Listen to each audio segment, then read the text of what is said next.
I'm JamesFadiman, and I have been involved in psychedelic research since the 1960s when it was legal, and I'm still involved in that research now that it's come back.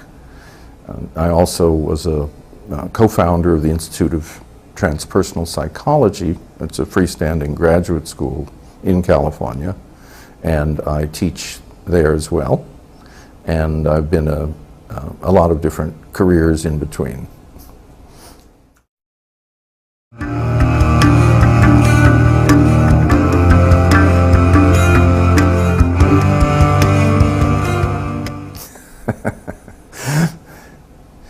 It is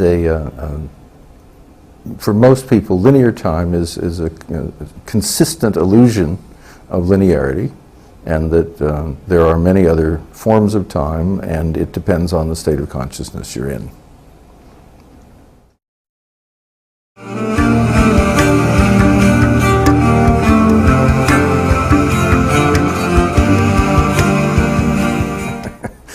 State of consciousness usually means some kind of discrete difference, such as waking, sleep, dreams, and there are a host of states of consciousness, and what interests me is what is it that it is possible to learn in a specific state, and can that be transferred between states?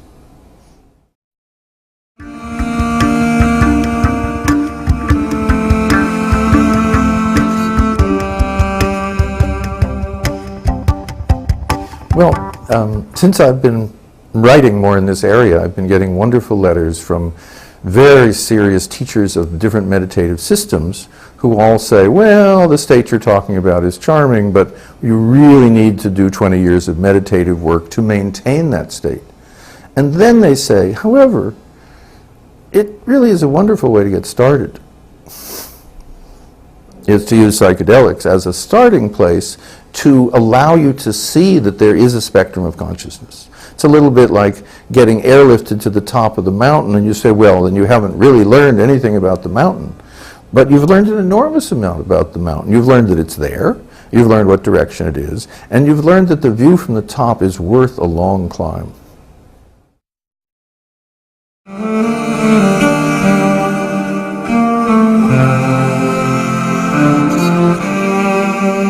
Well, the ones I know best are the family, which have very similar effects, which includes LSD, psilocybin, mescaline, and the plants based on that, which are the mushrooms. There's 186 varieties of psilocybin mushroom, and peyote, which is a small, very unattractive little cactus for those of your few viewers who don't know.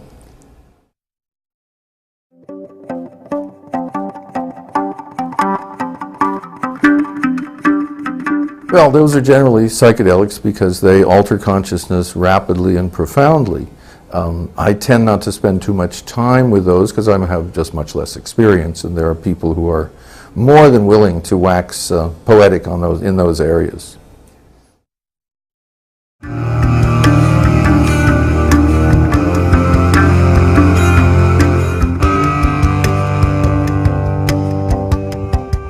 What we lose is the kind of tyranny of what I would call tick-tock time, where 1 second feels exactly like the next second, and the next second, and the next second. That's a frighteningly rigid worldview.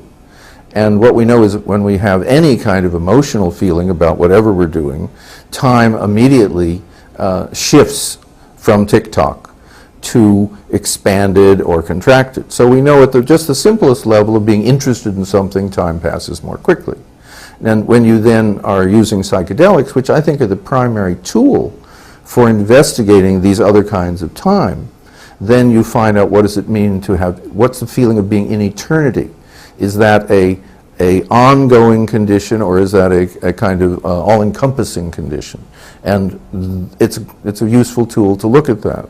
What kind of time does it mean to say, I am in touch with a past existence? What kind of time is implied by that?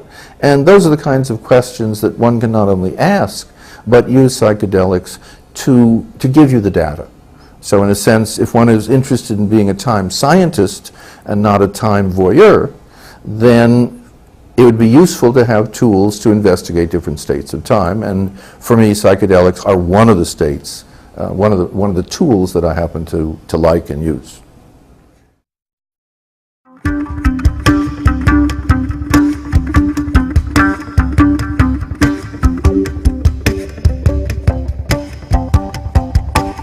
Well, what I've found is that there are groups of people who feel you should take it very often because they are not using it as much as a learning. They're using it as a kind of a hiking tool. It's like kind of wearing really good shoes. And there are other people that say if you actually see the entire landscape and you see it clearly enough, then you don't need to keep checking. You kind of have your map inside and you know in what direction you're supposed to go. I think I'm more of the why don't we use it as well as possible the way historically cultures have used it as a maximum learning tool so that we don't confuse the psychedelic experience, meaning the experience helped with a psychedelic, with the kind of mechanical puff up your consciousness now and then and kind of take a peek over the fence and then come back. So in some sense, I'm a radical conservative in the use of psychedelics in that I think if you use them well enough, you don't use them very often.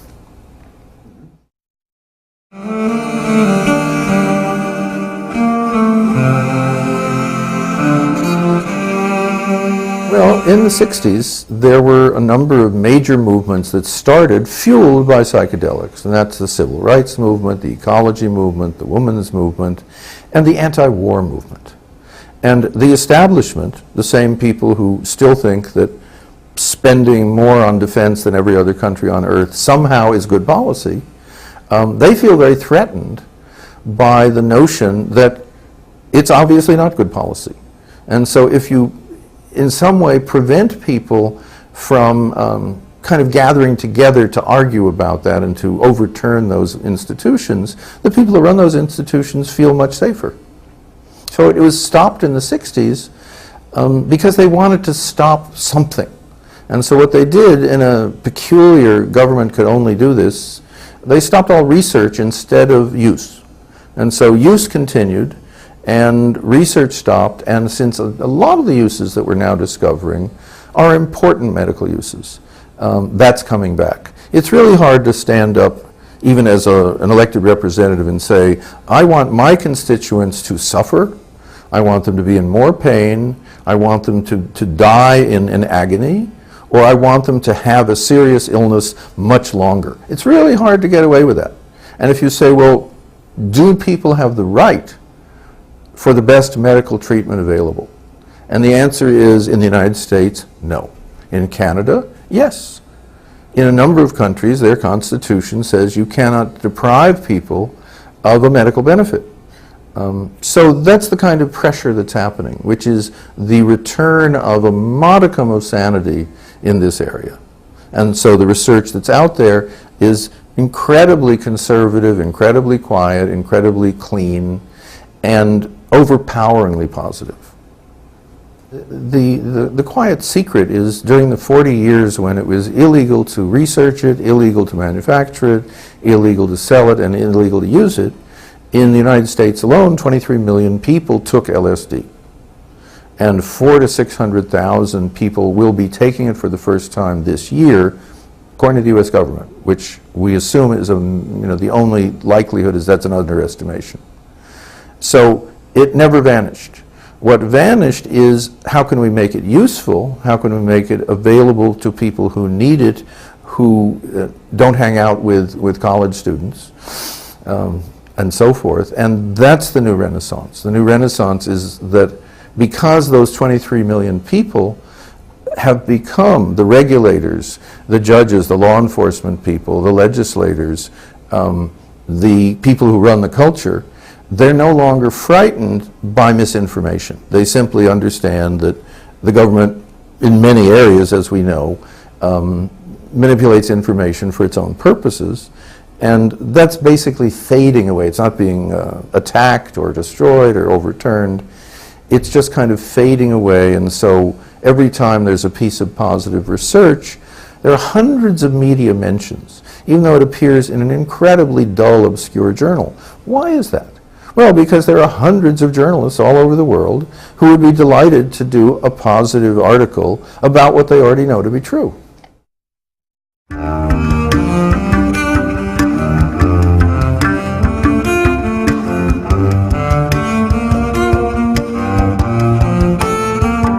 Absolutely. The threat is that if it's the threat of a provincial dealing with someone who has worldly experience. And there's a song from World War I which goes, how can you keep them down on the farm after they've seen Paris? And here were these Midwestern farm boys who'd never left, say, Dubuque, Iowa, and they suddenly are in Europe for a while, then they're in Paris, and they're in Vienna, and they're in Rome. When they go back to Dubuque, it isn't the same. And so they did, when they returned, they did threaten people. And after World War II, the soldiers returning to the universities in the United States threatened the universities enormously because they demanded a much higher level of education. Because they were there only to get an education. They were not there to join a fraternity. They were not there to get drunk. They were not there to get laid. They did all those things, but that wasn't their primary interest. And so the pressure on the universities to upgrade was, of course, a wonderful benefit to the whole culture. And similarly, when you have people with sufficient psychedelic experience who say, wait a moment, there's a provincialism to this particular part of the culture, that part of the culture feels threatened, as it should.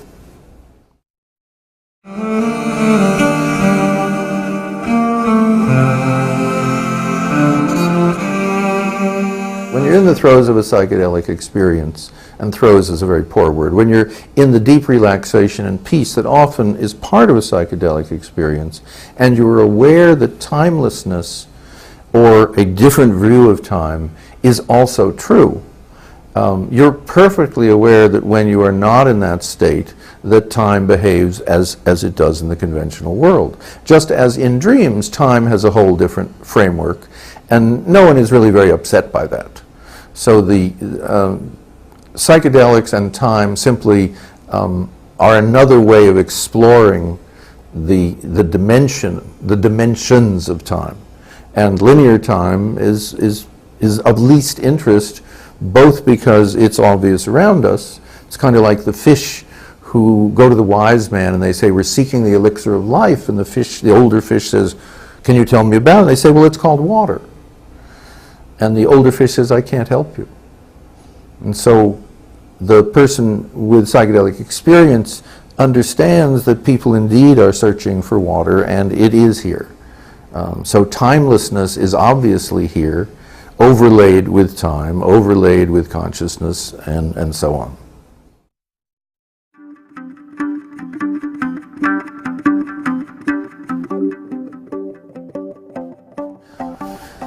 What seems to happen for people who have a successful psychedelic experience and are in every measurable way healthier and saner afterwards, and it happens again in a safe guided situation with trained personnel pretty much consistently. And what happens is they have shifted the value and the importance of their neurotic problems. If all you have is this self, and it has neurotic problems, then you need to worry.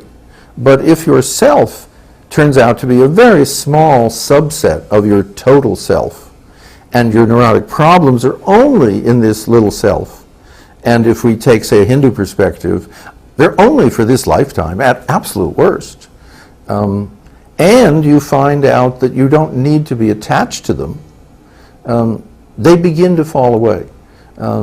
When I worked with some alcoholics, it's a wonderful pattern. You work with an alcoholic, they have a transcendent experience, they find out that they indeed are, in some sense, a divine being as everyone else is, and that they're not worthless and they're not terrible, and they're an alcoholic. After the session, within about a week, they go out and drink. And then they come to us and they say, it didn't work. And we say, what are you talking about? And they say, I don't like it. It didn't give me any positive feeling. And they don't have willpower and stop drinking because they've seen God. Not in the slightest. They lose interest in alcoholism. And also at a less exciting level, people lose interest in their neurosis.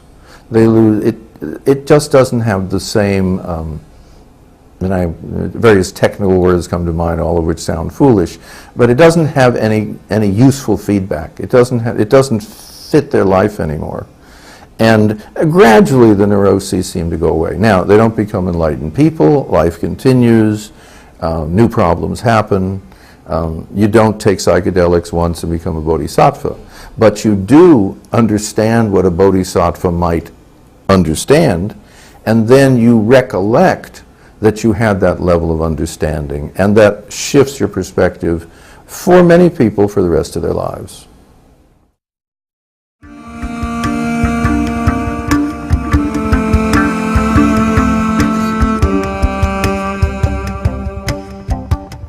If you use psychedelics as they can be used, which is in a high enough dose, with a good enough guide in a safe enough setting, you have a single transformational experience, which is not dissimilar, let us say, from religious conversion. And what we have no idea whether there's changes in neurochemistry and all those interesting new things. But what we do know is that people date their lives from before and after that single experience. And in one of our studies, we basically asked 100 people who'd had one psychedelic session in this high-dose, safe setting, how important was the experience? And 78% of them said it was the single most important experience of their lives. So that's a strong shift. And it's why I'm fairly fanatic about saying, if you're going to use these materials, you 23 million people, it would be better if you use them as well as possible, as safely as possible, and not very often.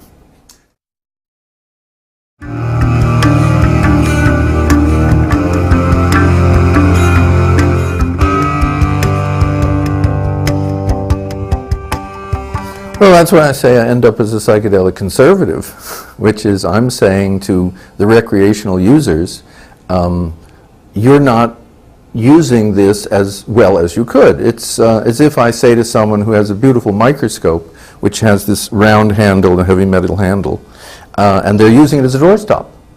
And I say to them, why are you doing that? I say, it's a great doorstop. And I say, it is, but do you know it has a whole other set of uses? And what I'm finding as I'm traveling around the country is many people say, really? You mean there's something other than dropping acid and going to a concert? And the answer is yes.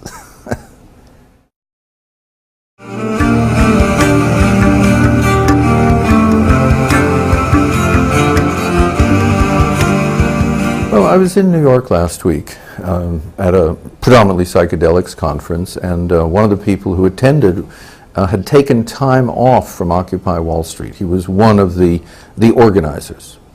And I basically said, why are you here? And he said, because these two things go together so well, that if we're going to really try and recreate society from the ground up, we need all the consciousness we can get. And we also need to have a basic center of compassion and of nonviolence.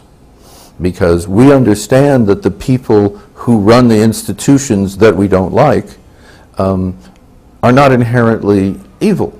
They simply are part of a system which ends up exploiting people.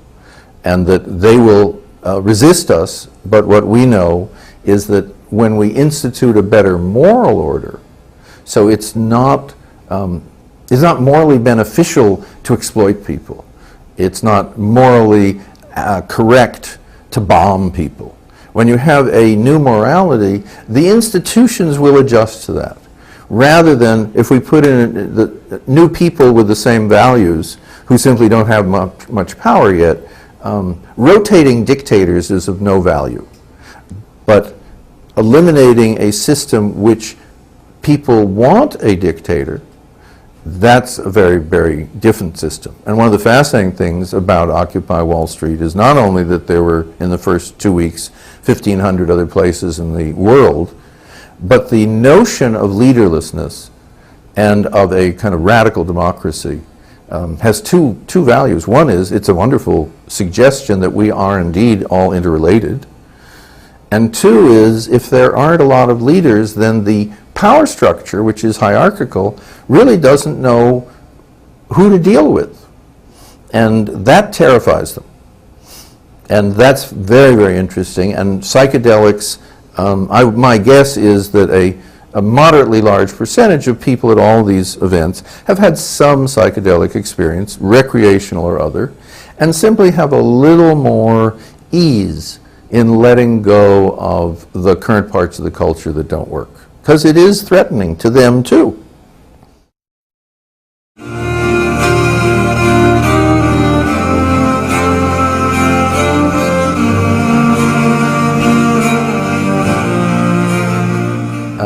Very early, I had the realization that JamesFadiman, who has many positive values and many nice things about him, and I've used this term before in our discussion, is a subset, is a very small part of who I am. And if I could do that with a little bit of echo chamber, it would sound better, I am, and so forth.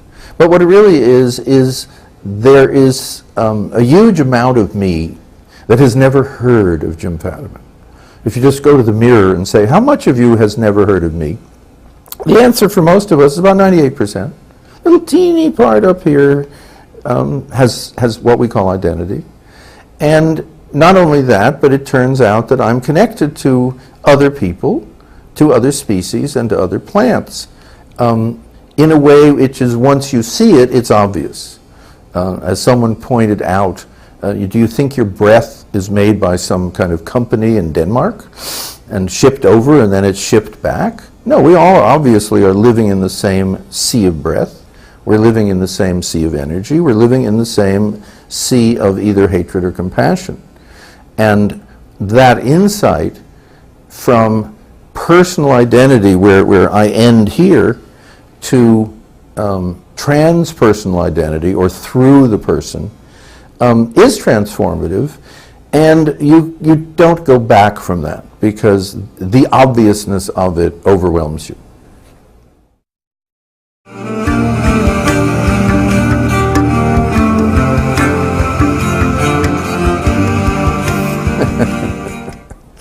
Oh, that's a wonderful question. It's also one of the great spiritual practices. And if one asks it often enough, eventually one comes to the truth that at best I'm a collection of energized particles being held in place by a belief system. And when the belief system ends, the energized particles will dissipate and become part of other beings. It's hard to have more than that.